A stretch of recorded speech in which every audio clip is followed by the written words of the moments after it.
Thank you for joining me again, guys. My name is Hadram, and we are going to do another card review for you. This will be my 8th one. So, without further ado, we'll get right into it. Ultimate Infestation. The biggest spell that has the most effect that we've put onto a single card in the game so far. 10 mana, deal 5 damage, draw 5 cards, gain 5 armor, summon 5 ghouls, 5 golden rings. Not to make the card like a bit of a joke. 10 mana is almost unplayable, but druids have a way to ramp out pretty quickly, so there is a chance that this could have a very big impact if it gets ramped out. The biggest effect that I see on this card is that second little phrase, draw 5 cards. It is the one card in the game that has the most amount of card draw by itself. So when it gets played, it has a pretty big impact in that regard. But if it just had draw 5 cards, I don't think it would be any good. I don't think it would see any play whatsoever, much like Sprint. But the deal 5 damage, summon a 5/5 ghoul, kind of harkens back to the Firelands portal in Mage. And that's about what you're looking for Firelands portal, is like a 5/5 ghoul. A 5/5 in stat line, but the effect on a minion after that is kind of important as well. Sometimes you can low roll, so this is about an average result, which could be okay. The problem with that is that Firelands Portal costs 7, and making this card 3 mana cheaper would actually be a significant improvement on the card's effect. The gain 5 armor is just kind of tacked on there. It's just like a little flavor. Say, oh, here you go, here's 5 armor. And it's worth about 1 mana ish. So if you kind of like combine all of those effects together, it probably should be 10 mana. Anything less would probably be a little bit too powerful, but at the same time, it is a 10 mana card. It's very impressive how many effects they can actually put onto a card without running out of space on the card text. But at the same time, it just seems like it's a lot. If you were playing this in an aggressive deck, you really have to focus on ramping out very quickly to play this card as soon as you get it. So at that time, you may have enough space to have 5 cards drawn in your deck. You probably would not play this in a control deck, since drawing 5 cards would actually burn a few cards from your deck, more likely, unless you had some ways to ramp it out early, like I mentioned. So it seems like it's a very powerful card, but it's very costly. It could have some pretty big impact, but I don't necessarily have high hopes for this one. There's probably better things to do for 10 mana than filling up your hand with a bunch of stuff, but at the same time, there's so much going on with this card that it merits some kind of play somewhere. So we're going to try it out, and we'll see if it works or not. I'd probably rated about like a middle of the pack as far as playability. Next card is Simulacrum. It's the 3 mana mage spell. Copies the lowest cost minion in your hand. Now, we have a spell already that copies a minion, Molten Reflection. Costs 4 mana, and you can duplicate any minion that you've already played onto the battlefield. This card is very similar, but it's very targeted.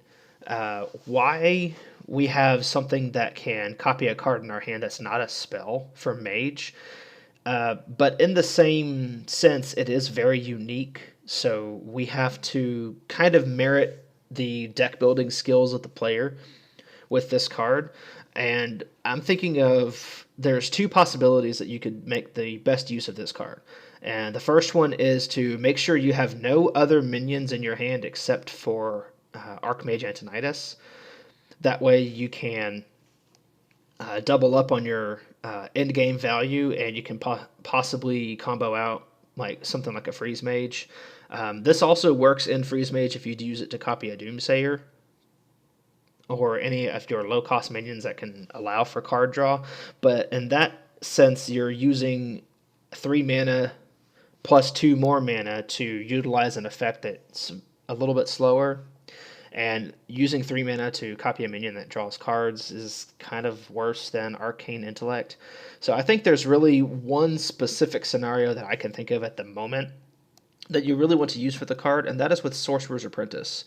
in Exodia Mage specifically. So what you do is the turn that before you complete your combo, before you complete your quest to be able to combo out with your opponent, is you play this card to double up on the Sorcerer's Apprentice that you have in your hand. So I'm assuming you have two.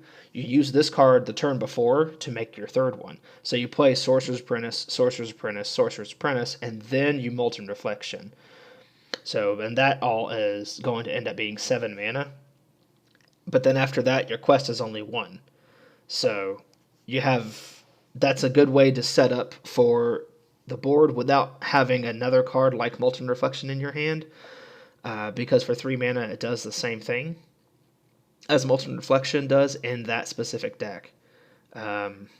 Whether or not that's good, it's kind of, it's going to be played with, but I think that's probably going to be one of the better uses of this card, unless you want to copy something very specific, in which case you would have to thin your hand out by playing the minions you want to keep. It is to note that if this is one of the last cards in your hand, it will definitely copy the last minion in your hand for sure. So if you only have this card and Alexstrasza in your hand or something like that, this card will 100% copy Alexstrasza. The same goes with any like Dalaran Mage if you want to. If you have a Dalaran Mage and Secrets in your hand, you could just use this card to get another Dalaran Mage. So you pay 3 mana forward to tempo out with another Secret. That could be pretty useful. Other than that, I think it's a really cool concept, but I think that it's going to have to be experimented with to see if it'll see any actual solid play. Otherwise, the effect is really restricting for your play style. I think it belongs better in like a tempo mage, or in something like with a burst wind condition control mage that you want to target a specific minion with. So the next card is Glacial Mysteries. It's an 8 mana spell for mage. I about said secret. Put one of each secret from your deck into the battlefield. This kind of has the same effect, the same kind of use as Simulacrum does for mage, in that you want to use it to get the most amount of value. Now, when people see this card, they kind of remember those days where they had to play against Mysterious Challenger or Secret Paladin. And there's two very big differences in those cards specifically. One is Mysterious Challenger was a 6 mana 6/6 that you played onto the battlefield, and it has the same text on it. Put one of each secret from your deck into the battlefield. Of course, you can't have any more than 5 out at a time, as the limits of Hearthstone go.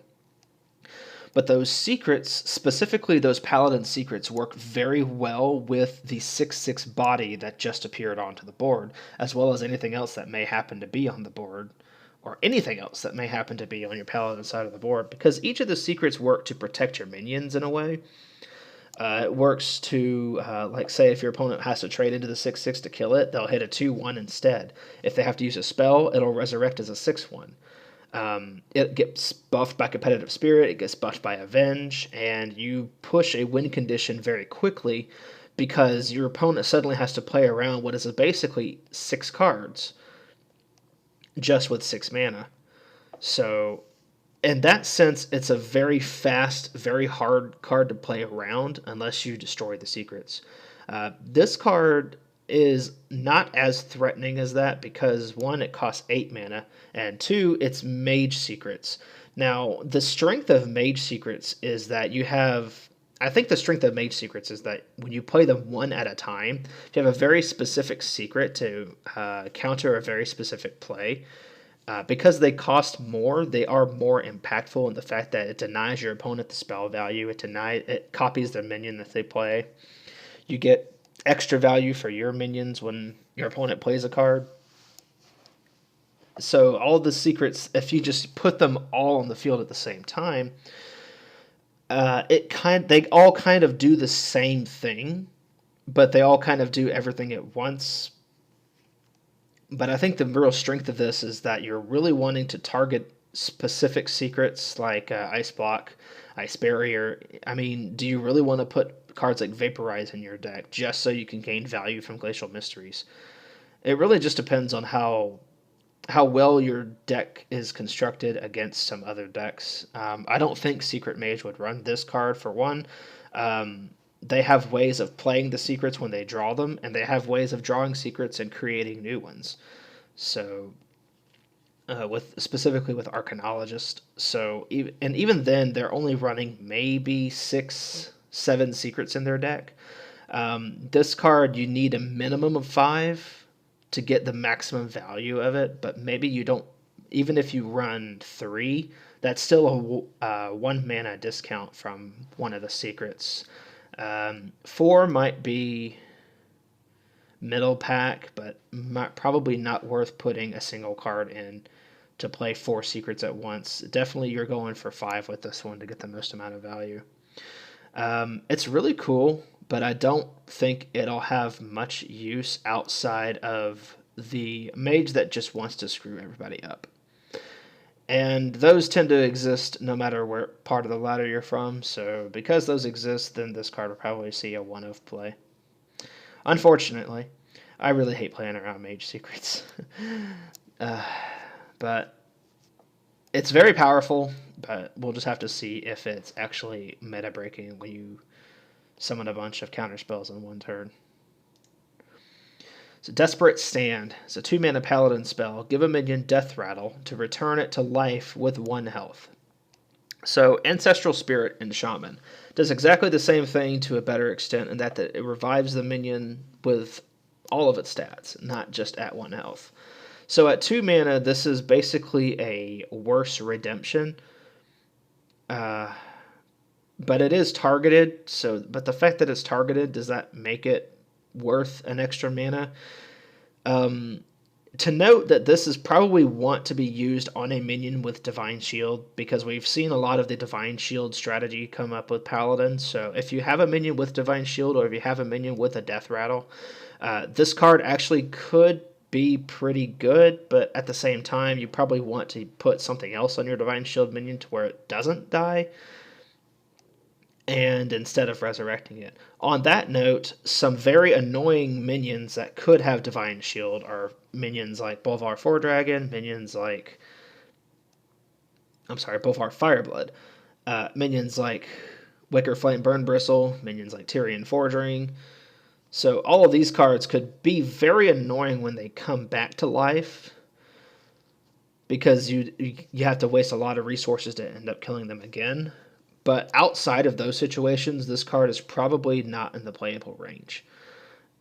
There's other things that you can do with 2 mana to assist with your minions instead of giving them the resummon effect. And even with all the Death Rattle synergy, Ancestral Spirit was only used very marginally in Shaman.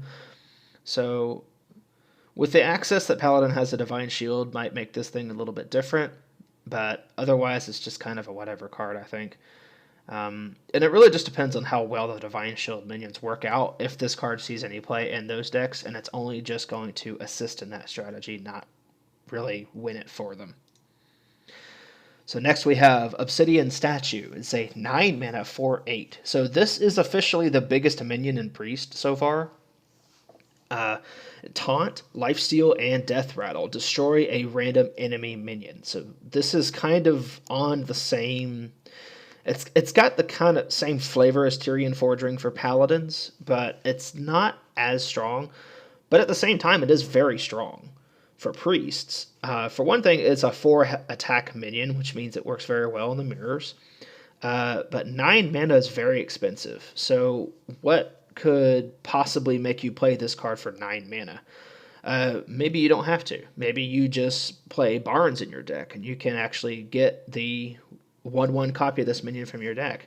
If that happens, if it dies, you can just resurrect it back with the new Priest card that could just summon a minion that's already died this game.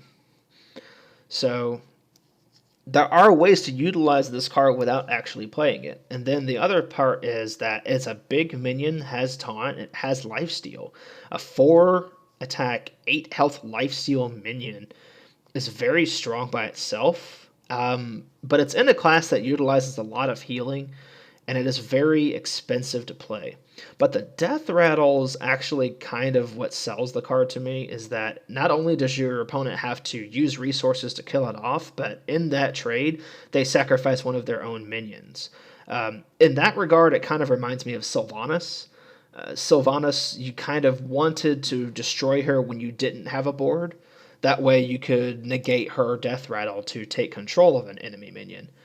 And that way, this kind of does the same thing. It's like if you want to keep your board, you can kill it, but you're going to have to use everything you have to kill it.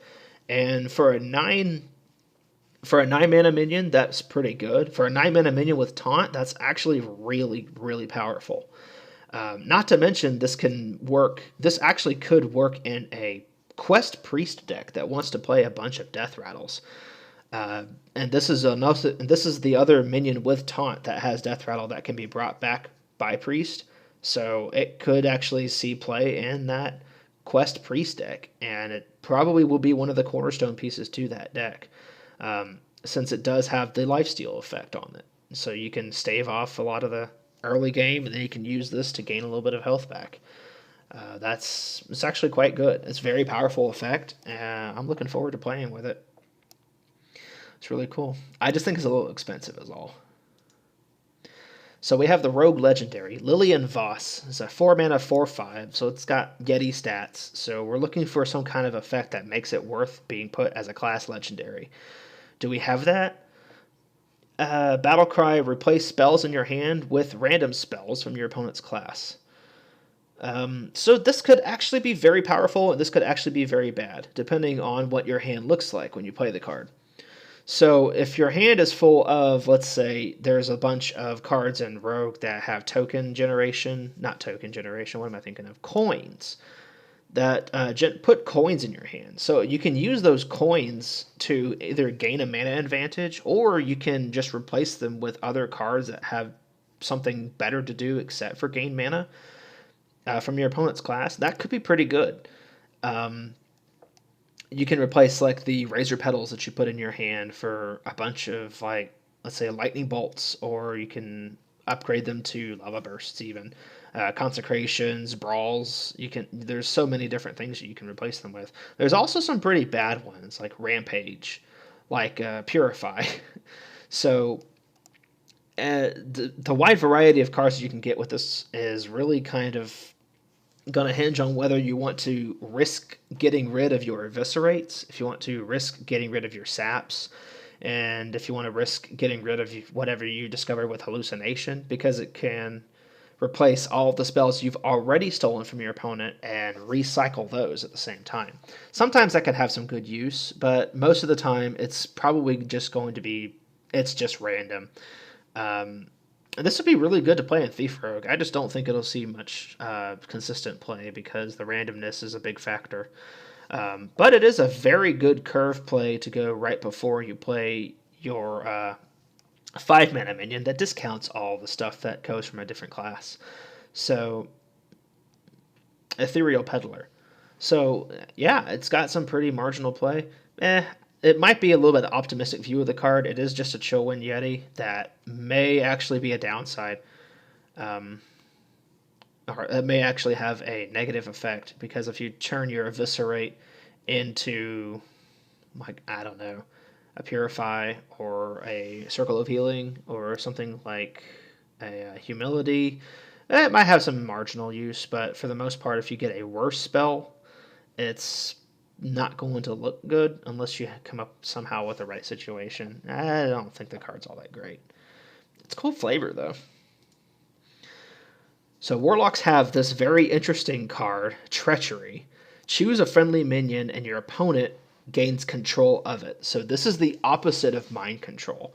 This is, you get to play, you have an excuse to put a very bad minion into your deck just because you can force your opponent to play it. Not play it, but have control of it. I think it's actually worse than forcing them to play it. If it was a card that says, like, put a minion from your hand into your opponent's hand, it might actually be better that way. Because then you can build around specific minions that you want your opponent to have that actually, like, discard stuff. Maybe it might work that way, but I think this is exactly the way they intended it when they introduced the Ticking Abomination. to everybody. So you can actually put Ticking Abomination in your deck. Honestly, I don't know why you would do that. But in the dream world, you can Treachery, and you can give it to your opponent and then kill it off with a Siphon Soul to clear their entire board. That can happen. To be honest, it's very clunky. But this card by itself kind of opens up a lot of possibilities for Warlock to gain some potential in the control side. Like, it's a guaranteed trigger for Doomsayer. So if your opponent decides to fill up their board, you can actually play Doomsayer and this, and it's guaranteed to go off, which is not usually what you see in Warlock. And that way, this is kind of the same as Frost Nova. So this could actually have some good implications with that. The problem is if your opponent has a full board, like if they have 7 minions, you cannot use this card. In the case that they do, all the bad cards in your hand and this card are not playable. So that just makes the card even worse in that regard. And in those kinds of situations, it might not be worth playing or putting in your deck at all. Token Shaman seems to fill up the board pretty quickly. Sometimes Paladins can, sometimes Druids can. Druids can definitely fill up the board if they play Living Mana. And a lot of times, most of the other decks, they probably won't have a full board unless they have a bunch of minions that just summon other minions by other effects, like Valkyrie Soulclaimer, for instance. In that regard, you may not see this play in an aggressive strategy, but it is very good to have for those kinds of cards that you want to give to your opponent. Because of effects like Doomsayer. Now, you're probably not going to use this card for Ticking Abomination. Because that exists, yes, you probably have a good use for Ticking Abomination when you put Treachery and you have a good use for Treachery when you have Ticking Abomination. But you're emphasizing putting 2 individually bad cards into your deck just to get a synergy off that may or may not work half the time. Plus, it costs 7 mana to do that. And then you have to kill it off, otherwise you're taking 5 damage. So, and Corruption does not work because Corruption only targets opponent's minions. And it's at the end of their turn that it destroys, not the end of your turn. So you can play the Ticking Abomination, Treachery, and then Corruption, but the Ticking Abomination is going to get a lick in first before it dies. So, I mean, that's a possible strategy, but you're going to take a lot of damage for that. And for a 3-mana spell to put this card and the Ticking Abomination and Corruption in the deck, it's a very specific strategy, and it may end up actually costing you more games than it wins. But I do like how this requires a very, very specific kind of synergy to work, and it is a kind of synergy that we have not seen in Hearthstone thus far. And I really like the concept of the card. I just see very, very minimal use of it unless we get something that's just off the wall. But I do really like the card. Unwilling Sacrifice. This could possibly have synergy with the Treachery we just saw. It's another 3-mana Warlock spell. Choose a friendly minion, destroy it, and a random enemy minion. So, with this and Treachery in mind, let's say you have like a Death Rattle synergy deck with the Devilsaur eggs, and you have cards like Ticking Abomination that you want to put in the deck in order for you to trigger your own Death Rattle minions.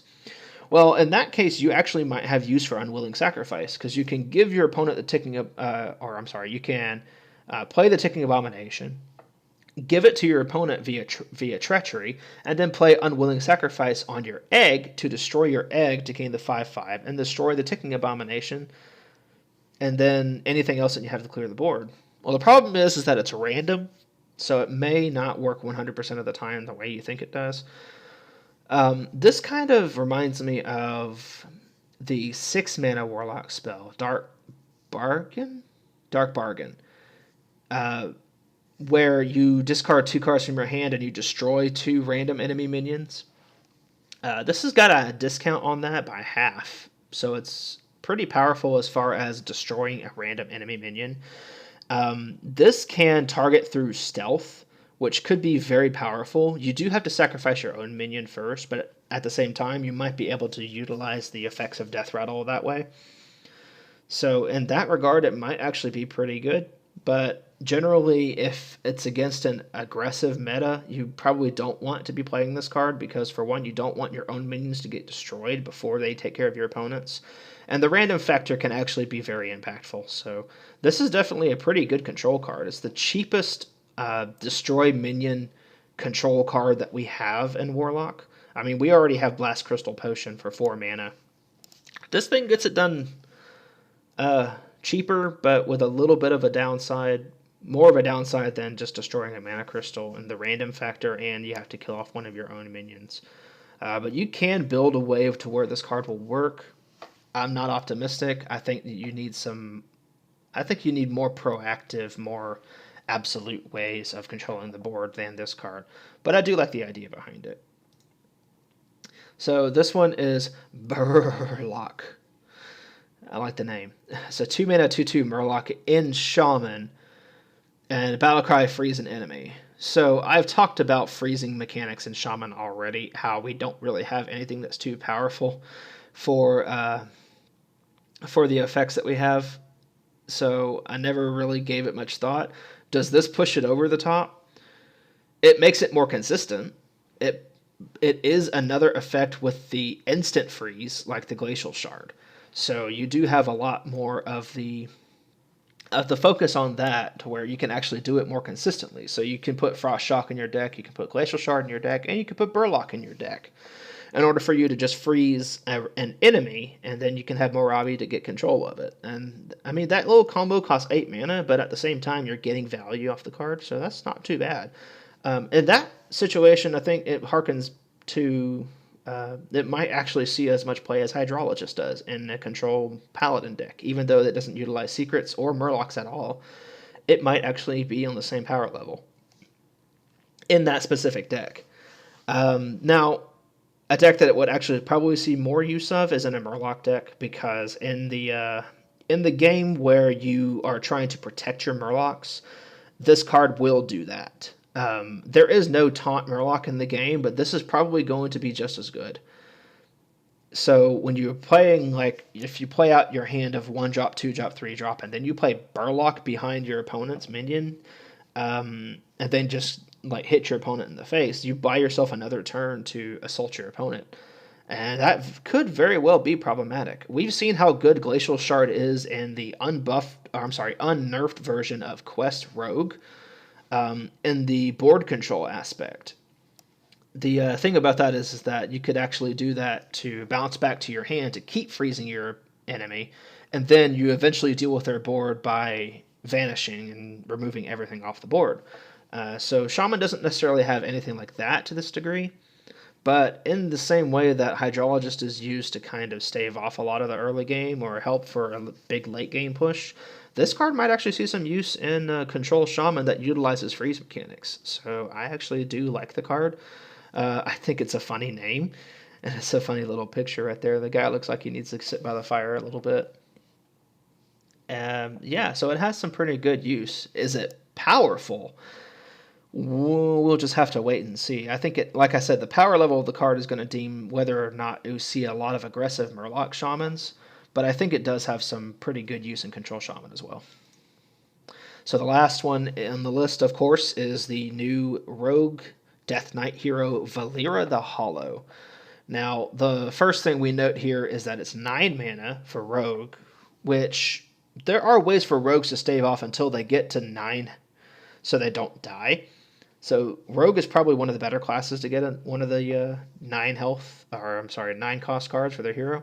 And their battle cry is gain stealth until your next turn. So it's essentially like Ice Block in a way, to where you can't be targeted by minions and you can't be targeted by spells or effects. But you can die to random effects if you're playing this on like a low health count.